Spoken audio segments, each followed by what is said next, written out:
नमस्कार दोस्तों, चहल एकेडमी के इस ऑनलाइन प्लेटफॉर्म पे एक बार पुनः आपका स्वागत करता हूं। जैसा कि आप सभी जान रहे हैं कि हमारे इस चहल एकेडमी के ऑनलाइन प्लेटफॉर्म पे प्रतिदिन आपको प्रत्येक विषय का रैपिड रिवीजन सीरीज मिल रहा है, जिसमें ज्योग्राफी का सेशन लेकर के प्रतिदिन मैं आपके सामने हाजिर होता हूं।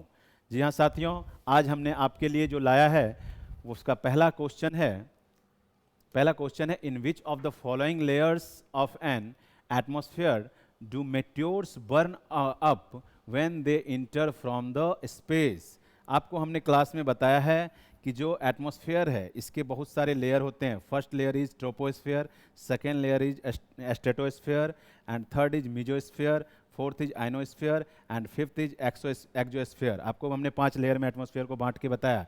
इसी समय हमने आपको बताया था कि जो उल्काएं हैं, उल्का जब इंटर करती है अर्थ के एटमॉस्फेयर में, तो जो मीजोस्फेयर है यहाँ पर फ्रिक्शंस के कारण यह जल उड़ जाती है। तो हमारा सवाल आज का यही कह रहा है कि अंतरिक्ष से प्रवेश करने वाली उल्का पिंड वायुमंडल की किस परत में जल जाती है। तो साथियों ये मध्यमंडल हो जाएगा, मीजोस्फेयर हो जाएगा इसका सही जवाब। चलते हैं हम लोग नेक्स्ट क्वेश्चन पे। हमारा आज का दूसरा क्वेश्चन है in the vertical structure of the atmosphere which one is the lowest layer. आपको अभी हमने बता दिया साथियों कि वर्टिकल स्ट्रक्चर में हमारा जो क्षोभ मंडल है, ट्रोपोस्फियर है, वह सबसे निचला लेयर है। चलते हैं नेक्स्ट क्वेश्चन पे। नेक्स्ट है हमारा troposphere is the hottest part of the atmosphere because. अभी हमने एक क्वेश्चन आपको बताया था कि जो अर्थ का एटमॉस्फेयर है वह गर्म होता है टेरेस्ट्रियल रेडिएशन से। ठीक है, इस बात को ध्यान रखेंगे। तो यही क्वेश्चन है कि क्षोभ मंडल पृथ्वी का वायुमंडल का सबसे गर्म भाग है। ये बात सही है स्टेटमेंट। यहाँ पूछ रहा है बिकॉज इसमें आवेशित आर्टिसेज होते हैं, गलत है। यह पृथ्वी की सतह से गर्म होता है, इसमें उष्मा उत्पन्न होते हैं। यह सूर्य के सबसे निकट, यह पृथ्वी की सतह से गर्म होता है। यह इस सवाल का सही जवाब हो जाएगा साथियों, बी नंबर हमारा। It is heated by the earth surface. चल रहे हैं हम लोग नेक्स्ट क्वेश्चन पे। हमारा फोर्थ क्वेश्चन आज का, among the atmospheric layer which is the most dense that occupies 85% of the atmosphere। वायुमंडलीय परत में कौन सी परत सबसे घनी लेयर है जो 85% भाग को घेरती है। हमने आपको बताया है साथियों कि यह जो है क्षोभ मंडल ही हो जाएगा। अर्थ के जितने नज़दीक वाले लेयर हैं, जितनी भी घटनाएं होती है, जितनी भी मौसम संबंधी घटनाएं होती है, तूफान आते हैं, सबके सब क्षोभ मंडल में होती है। क्षोभ मंडल से जैसे ही हम ऊपर जाते हैं, वायु का जो डेंसिटी है, घनत्व है, कम हो जाता है, काफ़ी विरल हो जाते हैं वायु। और जो यहाँ पे वायु का कण है काफ़ी दूर दूर तक होते हैं, इसलिए इस रीजन में अपने को गर्मी भी फील कम होता है। और सबसे ज़्यादा गर्मी फील यहीं पे होता है। सारे फिनोमिना जो वेदर फिनोमिना है, साइक्लोन्स हैं, सब के सब ट्रोपोस्फियर में ही आते हैं। इस प्रकार से हमारा यह आंसर सही हो जाता है। चले हम लोग 5th नंबर क्वेश्चन पे। हमारा आज का 5वां सवाल है lightning and thundering are the characteristics of. हमने बताया है आपको कि बिजली कैसे चमकती है और गड़गड़ाहट जो है वह कैसे होता है आपको क्लास में। तो यह जो है किस में होता है, अभी हमने आपको बताया कि ये जितने भी वेदर संबंधित घटनाएं घटती है यह सब के सब ट्रोपोस्फियर यानी क्षोभ मंडल में घटती है। तो इसका भी सही जवाब हो जाएगा साथियों 5वां का सी। चलते हम लोग 6 नंबर क्वेश्चन पे। और आज का हमारा छठा क्वेश्चन है which of the following statement is true about troposphere. फिर से सवाल है क्षोभ मंडल के ऊपर। कह रहा है यह वायुमंडल की सबसे ऊपरी परत नहीं भाई, ये सबसे निचली परत होती है। इस परत का तापमान ऊंचाई के साथ बढ़ता है, ये बात भी गलत हो गया, घटता है। इसकी औसत ऊंचाई 13 किलोमीटर होती है, यह बात सही है। उपरोक्त में से एक से अधिक नहीं भाई, सी नंबर इसका सही जवाब हो जाएगा कि जो इसकी एवरेज हाइट है साथियों, यह जो है ऊपर जैसे जैसे हम लोग चलते जाते हैं घर ऊंचाई जो है बढ़ती है। ध्यान दीजिए, देखिए ये हमारा अर्थ हो गया। यहाँ पर अपने को जो ट्रोपोस्फियर का हाइट है 8 किलोमीटर मिलता है। इक्वेटर के पास जो है अपना जो ट्रोपोस्फियर है, एक मिनट, इक्वेटर के पास इसका हाइट ज़्यादा मिलता है, 18 किलोमीटर मिलता है। और ये 18 किलोमीटर क्यों मिलता है, मैंने क्लास में डिस्कस किया है, क्योंकि यहाँ इक्वेटर है और यहाँ 0 डिग्री है, सनलाइट डायरेक्ट पड़ती है, सनलाइट डायरेक्ट पड़ने से जो हवाएं हैं वो ज़्यादा ऊपर तक जाती है, इसलिए ट्रोपोस्फेयर लेयर का हाइट बढ़ जाता है। बट इसका एवरेज हाइट 13 किलोमीटर ही कंसीडर किया जाता है। कहीं कहीं आपको 12 किलोमीटर भी मिलेगा, तो घबराना नहीं है, 12 और 13 दोनों को आप आंसर में कंसीडर करेंगे। चलते हम लोग नेक्स्ट सवाल पे। आज का हमारा 7वां सवाल है, the air temperature rises with the height in, ऊंचाई के साथ हवा का तापमान बढ़ता है किस लेयर में। आपको पता है, हमने आपको बताया है कि समताप मंडल में जैसे ही इंटर करते हैं, हमने आपको क्लास में एक ग्राफ बताया है, याद होगा आपको, कि ये हमारा एल्टीट्यूड है, यानी ये हमारा ऊंचाई है और ये हमारा तापमान है। और जैसे ही तापमान, जैसे ही हम ऊंचाई पे जाते हैं तो पहले हमारा टेम्परेचर घटता है, देन स्टेबल होता है और फिर से बढ़ता है। और यहाँ जो बढ़ता है इसी का नाम है स्ट्रेटोस्फेयर।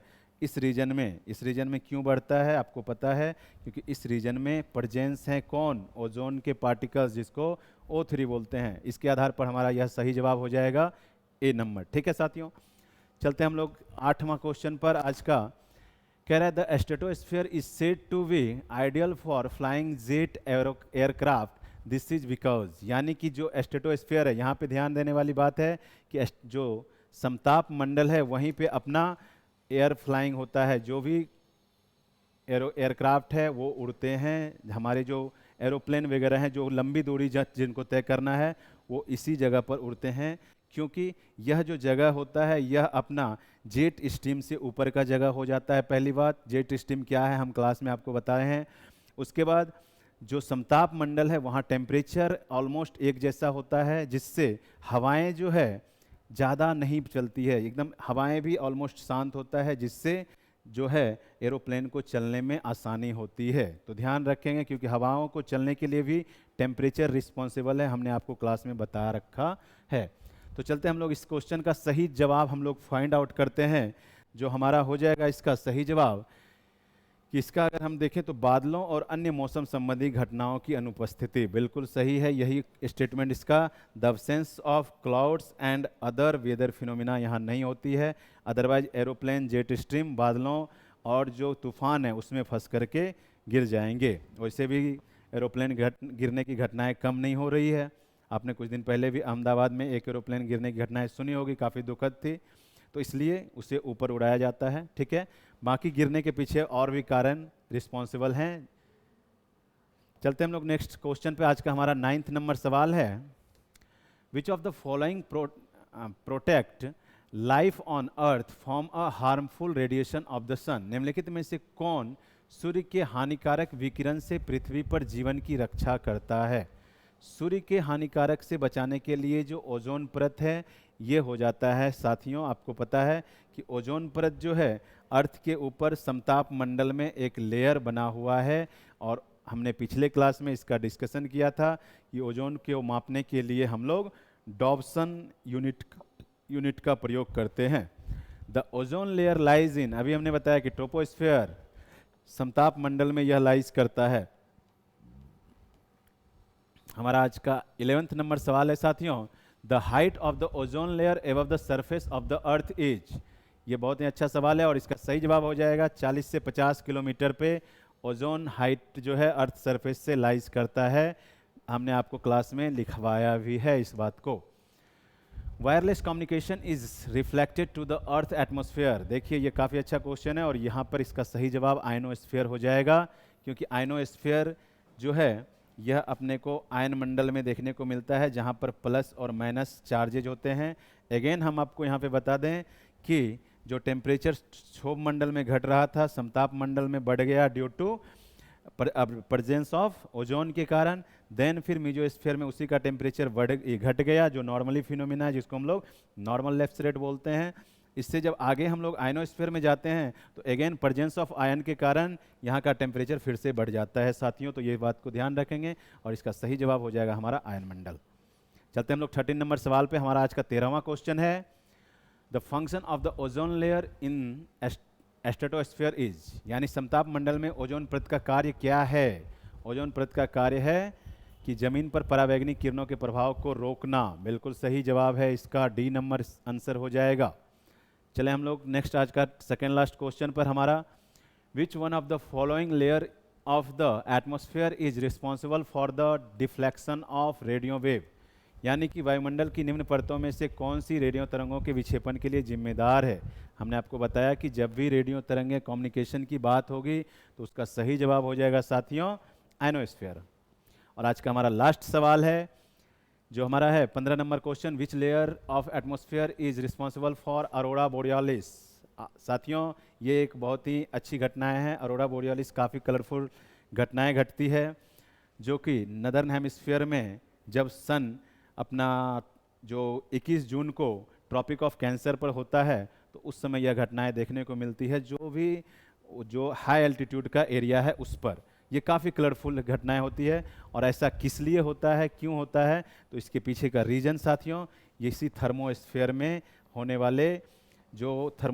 वाले आयंस पार्टिकल्स हैं, उसके लिए हमने आपको क्लास में बताया है कि क्यों जो पोलर एरिया है वहाँ पर अपने को अरोरा बोरियालिस मिलती है और जो साउथ दक्षिण पोलर का एरिया है वहाँ पे अपने को अरोरा ऑस्ट्रेलियालिस देखने को मिलता है। तो ये था आज का हमारा 15 क्वेश्चन। उम्मीद है कि आपको यह सीरीज पसंद आया होगा।